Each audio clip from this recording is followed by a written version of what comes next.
শুভ সকাল। আজকে 30 তারিখ। আজকে পেহেলগাম চলে যাব। পেহেলগাম থেকে প্রায় 80 কিলো দূরে হবে।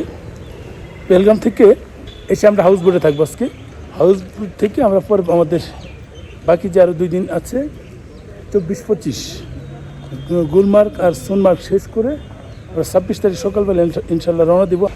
দেখুন এটা কিন্তু পূর্ব মিষ্টি রোদ, এই সূর্যের জলকানিটা খাই। আজকে আমাদের যাত্রা হবে পেহেলগাম। এখান থেকে প্রায় 100 কিলোমিটার দূরে আমরা পেহেলগাম যাব। এই দিন পেহেলগামের মিনি সুইজারল্যান্ড সহ অন্যান্য দর্শনীয় স্থান দেখে আমরা শ্রীনগরের উদ্দেশ্যে রওনা হব। শ্রীনগরের হোটেলে রাত্রি যাপন করব। তাই সকালের নাস্তা সবাই হোটেল থেকে সেরে নেওয়ার জন্য প্রস্তুতি নিলাম। ডিম থ্যাংক ইউ ভাই, থাক অসুবিধা নেই। মাথাটা দিয়ে দেন, মাথাটা একটু বসবো। উঠে গেছেন আপনারা? কি অবস্থা ভাই? লুচি খান? আমার তো লুচি খেলে আবার ওই প্রবলেম হয়, তেল দিয়ে ভাজা তো, এই কারণে একটু জেনাই করার চেষ্টা করি।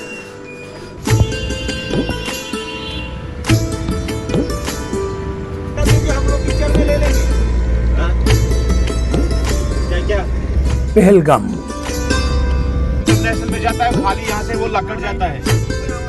পেহেলগামের অন্য নাম হলো অনন্তনাগ। কাশ্মীরি ভাষায় অনন্ত মানে অসংখ্য আর নাগ মানে ঝর্ণা। দুটো নাম একত্রে বললে হয় অসংখ্য ঝর্ণা, অর্থাৎ অনন্তনাগ মানে হলো অসংখ্য ঝর্ণা। তবে আওরঙ্গজেব 1700 সালে এর নাম রেখেছিলেন ইসলামাবাদ।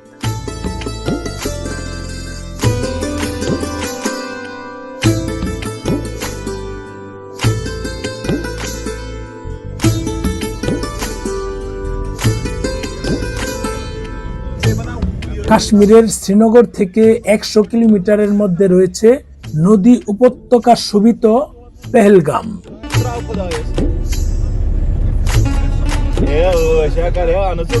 নয়নাভিরাম সৌন্দর্যের লীলাভূমি হচ্ছে এই জায়গা। এখানে রয়েছে দেখার মতো অনেকগুলো স্পট।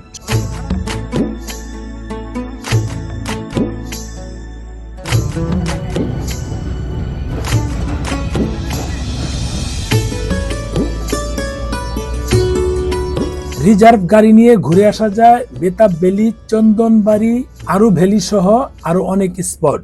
এছাড়াও ঘোড়া নিয়ে ঘোরা যায় মিনি সুইজারল্যান্ড ও শুটিং স্পট।